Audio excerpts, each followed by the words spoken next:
Hello friends, ഞാനിന്ന് വൈകുന്നേരം ചായ കുടിക്കാൻ വന്ന് പുറത്തേക്ക് ഇറങ്ങിയതാണ് കേട്ടോ. അവിടെ അടുത്തുള്ള റെസ്റ്റോറൻ്റാണ്, കുഞ്ഞ് റെസ്റ്റോറൻ്റാണ്. പക്ഷേ ഇവിടുത്തെ സ്നാക്സൊക്കെ നല്ല ടേസ്റ്റാണ് കേട്ടോ. ഇവിടെ നിന്ന് തന്നെയാണ് സ്ഥിരം കഴിക്കാറ്, വീട്ടിൽ നിന്ന് എല്ലാവരും വന്നിട്ട്.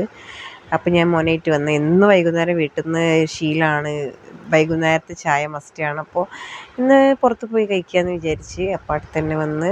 അപ്പോൾ ഞാൻ മോനക്ക് വാങ്ങിയ എന്താ വിചാരിച്ചാൽ ഷവർമാണ് പറഞ്ഞത്. എനിക്ക് ഒരു സാൻഡ്വിച്ചും ചായ, എനിക്ക് ചായ മസ്റ്റാണ്.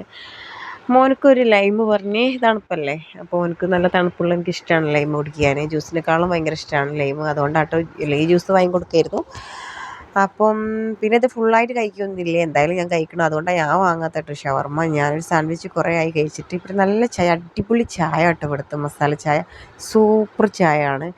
പിന്നെ എൻ്റെ മോന് അത് ഫുള്ളായിട്ട് കഴിച്ചിട്ടൊന്നുമില്ല. മൂപ്പർക്ക് കുറച്ച് ഇതെന്താണെന്ന് ചോദിച്ചാൽ മുഖത്ത് വന്നത് എന്താ വിചാരിച്ചാൽ ചൂടുകുരു കേട്ടോ. ഭയങ്കര ചൂടാണ്, അംഗനവാടിയിൽ നിന്ന് എല്ലാ കുട്ടികൾക്കും ഉണ്ട് ഇപ്പോൾ ചൂടിൻ്റെ ഇത് കുറച്ചും കൂടി കൂടുതലാണ്. അപ്പോൾ അതുകൊണ്ട് വന്നാണ്.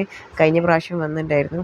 അപ്പോൾ ഡോക്ടറൊക്കെ കാണിച്ച് ഞാൻ മാമൻ്റെ വീട്ടിലൊക്കെ നേരിട്ട് പോയത്. അവിടെ നിന്ന് വീട്ടിലേക്ക് പോകുന്ന വഴിക്ക് ചായ കുടിച്ചിട്ട് പോകാമെന്ന് വിചാരിച്ച് അപ്പോൾ കയറിയതാണ് കേട്ടോ.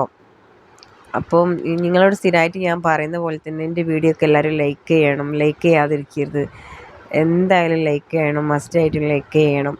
ഓക്കെ. അപ്പോൾ പിന്നെ മോനോട് ഇങ്ങനെ സംസാരിച്ചുകൊണ്ട് ഇങ്ങനെ ചോദിക്കുകയാണ്. അപ്പോൾ എന്തായാലും അതും ഫുള്ളും കഴിക്കൂല. പിന്നെ ആദ്യമൊക്കെ ഭയങ്കര ഇഷ്ടമായിരുന്നു ഇങ്ങനത്തെ കഴിക്കാൻ, ഇപ്പോൾ അവനക്ക് അങ്ങനെയൊന്നും ഇഷ്ടമല്ല. പിന്നെ അത് കഴിഞ്ഞ് ഞാൻ അതിൻ്റെ ബാക്കി തിന്ന് കഴിഞ്ഞപ്പോൾ എനിക്ക് 2 ചായ ഞാൻ കുടിച്ചിട്ടുണ്ടായിരുന്നേ. പിന്നെ ഞാൻ എൻ്റെ വീട്ടിലേക്ക് വരുന്ന അവിടെ സ്കൂളിൽ മറ്റേ നാടകം കാര്യങ്ങളും കുട്ടികൾ പുറത്തുനിന്ന് ഐലാബിൻ്റെ പരിപാടി ഉണ്ടായിരുന്നു. അപ്പോൾ ഞാൻ അവിടെ പോയി ഡാൻസൊക്കെ കണ്ട്